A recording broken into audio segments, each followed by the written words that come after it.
Hi, this is Matt and John Nord with Summon Entertainment, here to give you a first look at Epic Roll Eclipse. This is the first expansion to Epic Roll, and it allows you to play as the bad guys. So you're going to be able to play as Gormoth the Black Knight, Malasha the Necromancer, and Alondra the Vampire.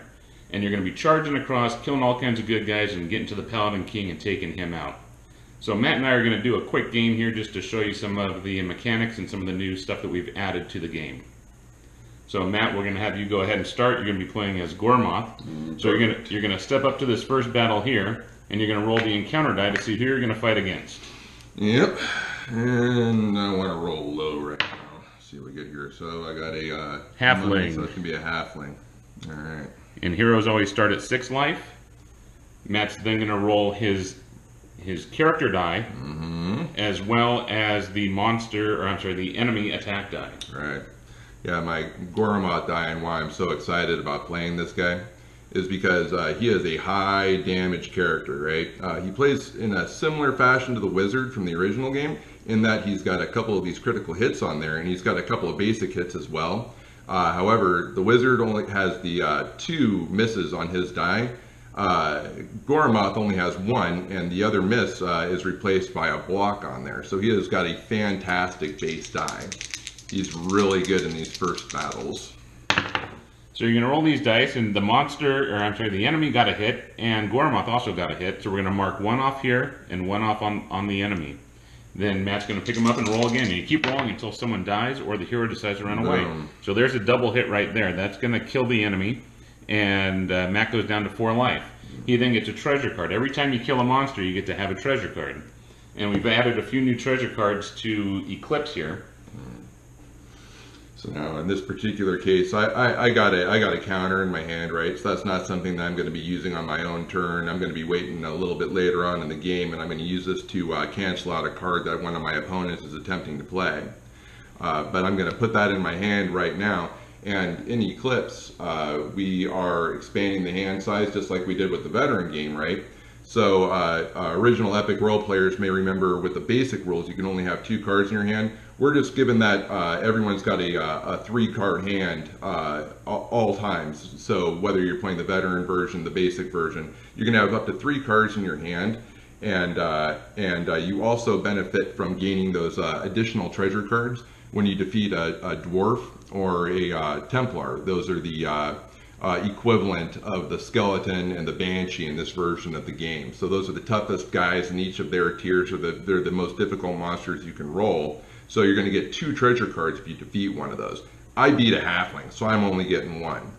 I'm at 4 life right now, so I've got a choice. I can either press my luck, move forward and fight another battle, or I could pass my turn to the next player, end my turn, and then go back up to full health so I get to keep my board position. Charge on. All right, so then you roll the next encounter to see who you're going to fight against. And got another halfling, taking the easy road. And the halfling gets a hit on Gormoth. Boom, he's down to 3, so it's 3 to 3 now. All right, I'll give it one more try here. 2 blanks. Nothing going on. Just a stare down with a halfling. All right, Gormoth gets a hit. Blocks the attack. A double hit for the on the halfling and 1 more to Gormoth. So Gormoth's at 2, and he gets another treasure card. I thought I was going to have to run away. If a battle starts going against you, you always have an opportunity to attempt to flee from your opponent. You do that by just rolling the enemy die on its own, and if you survive that result, you only fall back 1 space instead of falling back all the way to the start position. So I've got my 2nd card here, and I'm going to end my turn. So that was a quick look at a basic turn. Now we're going to go over some of the veteran aspects of Eclipse here. You'll notice the 3 cards off to the side over there. You have Alondra, the vampire, on top. So you'll notice that with each of the characters in Eclipse, when you roll your power die, as soon as you do roll that star, you do not keep rolling it like you did in the base or the core Epic Roll. Instead, you're going to be setting that aside, and then that's going to alter one of the results on your die. So for Alondra, she has 2 heals on her die. And once she locks in, it's called persistence. So once she gets that persistent effect locked in, every time she rolls a heal, not only does she heal, she also does a hit. So it's very powerful. And then she has 2 additional abilities beyond that. She's got her Torpor, right? Now this is her passive ability. So that is in effect all the time, right? These passive ones where you got this infinity symbol next to it, these benefit you throughout the game, right? They're always available to be used. Now her passive allows her to draw a card when she is defeated. So unlike all the other characters in the game who lose their entire hand when they die and they fall back to either the checkpoint or back to the start position if it's early in the game, she will fall back, she loses her hand, but then she immediately gets to draw a treasure card and add that to her hand. So she gets a little bit more power coming out of the gates. And then she also has her activated ability as well. Yeah, her activated ability is called Open Your Mind, and that's going to allow her to look at an opponent's hand. So that's going to give you a little insight into what the other players are sitting on, so you can decide if you want to try to continue or not. Yeah, for her, like that's kind of we thought of it initially as being maybe a little bit weaker ability than some of the other characters, and you could argue that it isn't as good in terms of like directly affecting them, but knowing what the other players have in their hands is a massive advantage, and at the bare minimum it just kind of ticks everybody off that you get to know what they're holding. Yeah, now we're going to go to Gormoth here. Again, he has a persistent ability, so when he locks this in, this is going to affect his shield, and he gets a shield smash then. So every time he rolls this shield, he's going to not only block, but he's going to do a point of damage on top of that. Mm-hmm. Yeah, now, remember when I was showing you Gormoth's die earlier, right? He only has 1 block on his die. So his base die is extremely powerful, but he has the weakest of all the persistent effects because it only affects 1 facing on his die, right? So it kind of balances out. He's very strong in the beginning of the game, but then the other characters catch up and maybe pass him up a little bit in terms of their power level later on in the game. All right, then we'll be going to his Juggernaut ability. Now this is a really cool ability. Now what happens is after you defeat the first enemy on your turn, for each additional enemy that you fight beyond that, you're going to do a point of damage to that monster as soon as the combat begins. So if you roll a halfling, which has 3 life, you're going to knock him down to 2 right away. If you can use Juggernaut while going in to fight the Paladin King, you'll actually get to knock him down to 8 life instead. So it's really powerful. You want to try to keep some momentum going with Gormoth. And, you know, it's really powerful up front. You got to manage him a little bit more in the second half, though. Mm-hmm. Then he has his Activate ability. His Activate ability is pretty unique as well. So what he's going to do is you're going to use that on another player's turn. And when they're fighting against an enemy, you can activate Gormoth. And then what you'll do is you'll swap the enemy attack die with Gormoth's attack die. And the enemy will actually roll with Gormoth's die for 1 roll. And he has right now the most powerful die in the game, so it's actually a pretty powerful swap, especially when you do it in the early game and you're taking out that basic die and putting in the best die in the game. You can really swing things in favor of the enemy there and slow down your opponents. So that's a quick look at Gormoth's card. Now we'll move over to Malaja. And what she has is, once again, a persistent ability, and she has 3 normal hits on her die, 3 basic hits, and then 2 heals and a miss. So out of the gate, it's the worst die in the game. But once she locks in this persistence, all of her normal hits become double hits. All of a sudden, they're all critical. So she has 3 critical hits on her die. It's extremely powerful. You just have to lock in that ability as quick as possible before you lose too much life. So then you get to her passive ability, and her passive ability actually has a little bit in common with Alandra's, where it is triggered off of a player death. However, it's not her death in this case, it's your opponent's. So anytime another player other than yourself dies, she gets to draw a treasure card right away, right? So for the other players, when they overreach, they overstretch, and they get killed against one of the monsters and fall back, not only does it hurt them and cause them to lose their cards and their board position and everything else, but they also have to know that they're powering up their opponent at the same time.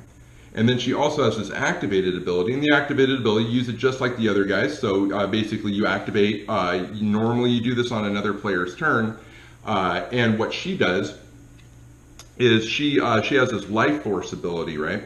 where she can transfer a point of health from one character to another. So what you're doing is you're activating, and when she activates, she has to roll the power die, right? So she rolls the power die, and if she gets this power result, she gets a successful result, then she deals a point of damage to a target character, and that can be an opponent, or it can be a monster, right? And then she heals another character, which again can be an opponent or another monster. And the reason why I'm saying that and why I'm being so specific about it is because she is the only character that really has a big benefit by using her activated ability on her own turn or her opponent's turns, because she can target the enemy that she's fighting and drain a point of life from them and then heal herself. Or she can use it on an opponent's turn, and then she's dealing the point of damage to them and then healing the enemy that they're trying to fight. Yeah, pretty powerful effects there. So that was the end of Gormoth's turn there. We're going to go ahead and continue to play with the advanced cards here, and I'm going to be playing as Malasha here. So I'm going to step up to this first battle here, and I'm going to roll my encounter. And I got a halfling. Set that to 3. Heroes always start their turn at 6 life. And now I'm going to roll my attack die and the monster attack die. Or enemy, sorry. And there we go. Point of damage to me. Not the best start. Try it again. Okay, I get 1 hit on the halfling. I get a heal, so I go back to full life. And that's a hit and a hit. Halfling's at 1, I'm at 5. And I heal that hit, no damage is done. Wait, oh. You get him? Yep. And that will... No, I did knock him. Oh, that, yeah, once again, that just negates the damage, and I stay right there. Good thing, because right now I'm going to use my Dark Disciple ability. I'm going to force you to substitute my die for this, for the enemy die. So for 1 turn, or for 1 roll, he has to do this. Alright, that's a hit and a hit. Yeah, well, I still feel pretty good about it. I was hoping for the crit, but there you go. So I got the kill, I get to draw a card, and we won't tell Matt what I got, but it's pretty sweet. And let's see, I'm at 4 life. I'm going to go ahead and try to continue on again. I'm going to roll the next guy. And, ooh, so we actually get a dwarf. So the dwarf, again, I'll get 2 treasure cards for defeating him. If I can defeat him. So that's a hit and a hit. I'm at 3, he's at 4. Ooh, couple of misses. I hit the monster, enemy. And there's, I heal that, no damage. Heal it, no damage. Nothing. And I heal, go up to 4. Uh-oh, hit me again. 3, so it's 3 to 3. 2 to 2, getting down to it here. 1 to 1. Yeah, I kind of wish I hadn't already used my ability. And I'm going to go ahead and use a hit card. Oh, and do a point of... Uh-oh. Perhaps you had forgotten. That counter. Okay, so that doesn't happen. So what I'm going to do is I'm going to use my ability, and I'm going to try to do a hit and heal here. Boom, got it. So that kills the enemy, and I go up to 2 life, and I get to draw another card. My character is now activated, though, and I don't get to ready up until the start of my next turn. So I'm not going to be able to... Oh, then 2 cards for killing the dwarf. That's right. Yeah. Even better. Okie dokie. Let's see. I'm at 2 life. I'm actually going to do a double heal. This is a focused ability with the veteran pack. So if you do 2 heals at the same time, instead of just healing 2 life, I actually heal 3 back to myself. So you also notice that this is a new card, some fancy alpha art here. But this can be played as either as a block or as a heal. I get to choose how I play it. I choose to play it as a heal, so I get 2 heals. And then I'm going to get 3 life out of that. So I go 1, 2, 3. I'm back up to 5, and I'm going to continue on. So I'm going to roll the next encounter. And I get a halfling, a nice, easy halfling.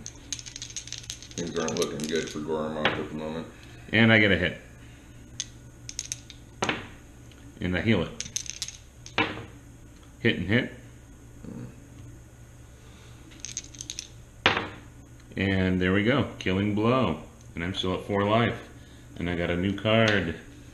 Let's see, at that point, because I won the 3rd battle, I get a free move to the level up checkpoint. Now, if I had died in any of these first 3 battles, I'd go all the way back to the start. So, but luckily I won that, so I get a free move to the checkpoint. Now, for the remainder of the game, if I do die, I'm only going to drop back to the checkpoint. That's your save game from that point on. Exactly.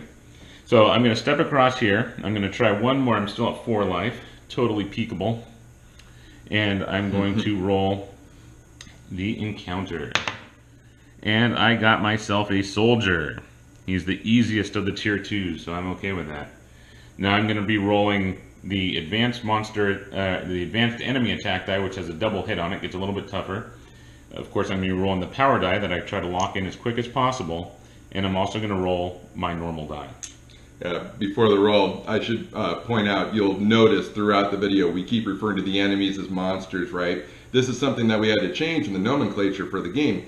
In the original Epic Roll, all your enemies were legitimately monsters. We're talking about mummies and skeletons and ghouls and just a whole cast of really bad dudes, all of which definitely qualify as monsters.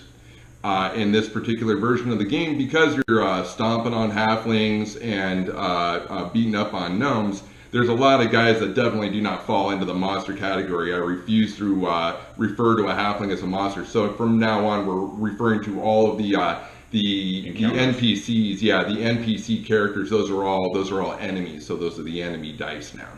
Yep. So here we go. I'm going to take my first roll against this guy. Boom! Great start. He did a point of damage to me. I like it. I'm not liking the way this is looking, and I have a substantial lead right now. So what I can do is I can decide at this point, you know what, the battle's not looking too good for me, I'm going to run away. So in order to run away, you can do this at any point against any of the enemies. What you're going to do is you're going to simply roll the attack die for the enemy. As long as you can survive that roll, you can back up 1 space and it ends your turn and you pass control to the next player. So I'm going to go ahead and roll this guy. I rolled a blank. So I don't take any damage, I get to back up 1 space and my turn ends right there. So you can save, you know, of course I just fell back to there, so it's not that big a deal, but I do have 1 card in my hand that I don't want to lose. So by running away, I get to preserve that card. So the play is now going to go back to Gormoth, and he's still got the training wheels on here, so I'll set these fancy dice aside and let him go after these guys. Yeah, well, we'll see how long that lasts. All right, so beginning of my turn, you always ready your character at the beginning of your turn. So I have that activated ability is now available to me again to use. Good news for me. So let's see what I got here. I got a ghoul, so that's a gnome. The gnome. Hero start at 6. So enemy die and my die together. Hit. Ooh, a double hit on the gnome. That's what I'm talking about. Single to Gormoth. Alright.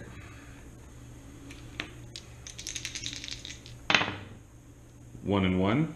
So the enemy's toast. Get him out of here. Gormoth's down to 3. He gets a treasure card.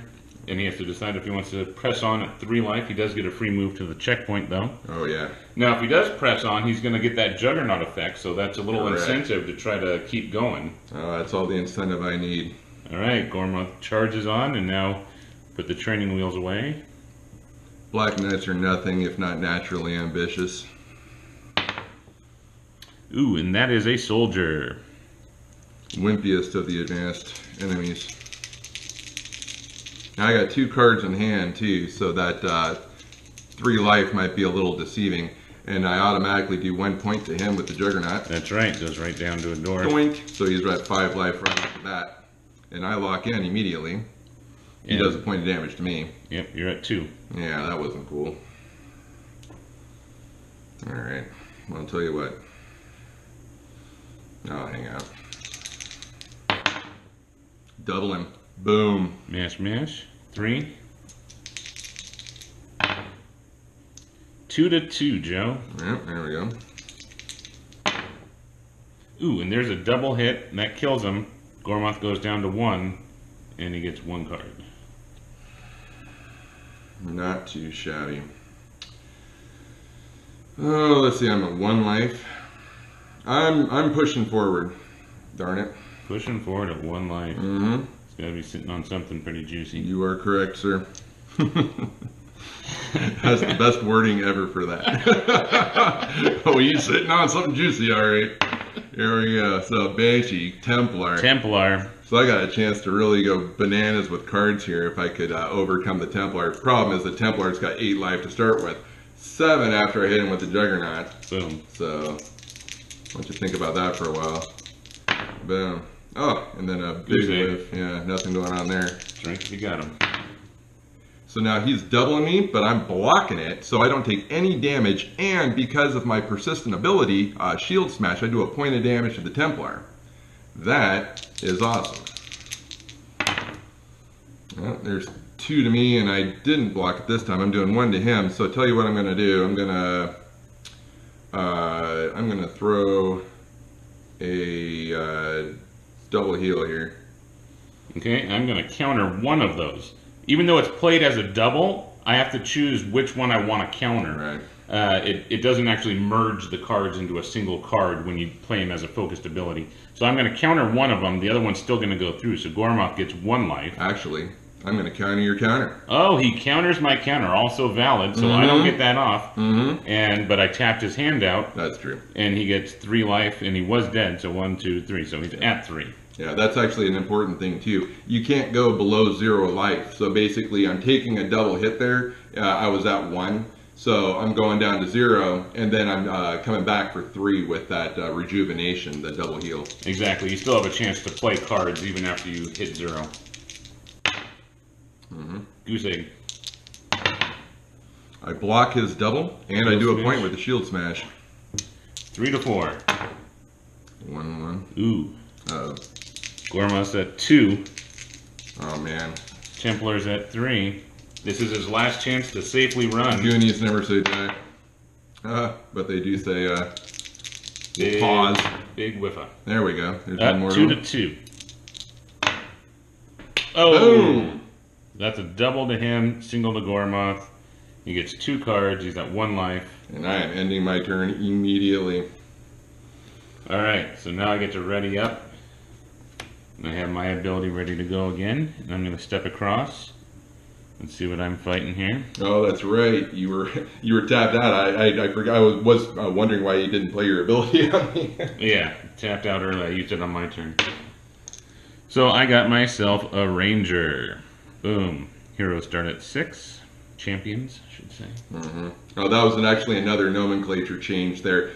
We were always referring to the player characters as heroes in the original game. Totally valid. They are all heroes, right? These guys are some of the least heroic individuals on the planet. They are all terrible people and do not qualify for the hero title, so they're actually really villains. So now we're just going to use the term champion for all of the player characters. They're all champions. Yep, and here we go. Boom! Oh, double to me out of the gate. Not the best beginning. Like 1 to him. And I didn't lock in. Nope. I heal it, no damage. Heal it, no damage. Just a straight heal. I'm up to 5. Now I lock in. So that makes all my hits into double hits. And that includes that one. Exactly. So that's 2 to him right away. Boom, boom, and 1 to me. Roll again. And I heal. Boom. Up to 5. Double to him. Single to me. Tower of the Necromancer. Ooh, so he got a double hit, I got a heal, so I just take 1 point of damage. Yeah, a little mitigation. Yeah. And no damage there. And there we go. Double hit on him, that'll kill him. I take 1 more, I'm down to 2. And I get 1 card. Let's see. That is not the strongest position for me, so I'm going to say I am finished. So it's going to pass it back to Gormoth, who's getting pretty close to the Paladin King. So I am. Alright. So. Ooh, that's a Templar. Again. Tough guy. Hero, champion started 6. Yeah. Let's see here. So I Wow. lock in and I shield smash him all in one go. Wow. I like it. All right. Hit it. Ooh, double hit on the enemy and one on Gormoth. Ooh, double on the enemy. Tempo is down to 2 life, and that'll do it. He's Later, toast. buddy. Gormoth takes 1. He's down to 3, and he gets 2 cards. Now he's already got 2 cards in his hand. That's going to put him up to 4, which is over the limit of 3. So he has to quick choose to play or discard 1 card out of his hand at least. Fortunately for me, I just drew 2 heals. So I'm going to double heal myself and go back up to full right now. And I'm going in against the Paladin King. All right. The Paladin King has his special ability die, and his special ability die has 2 different facings on it. This is an early alpha version, so it's kind of cheesed out here. But there's a silver star, which we're going to play as the block. This is going to absorb an attack against him. And then he has his purple facing, and that's his attack.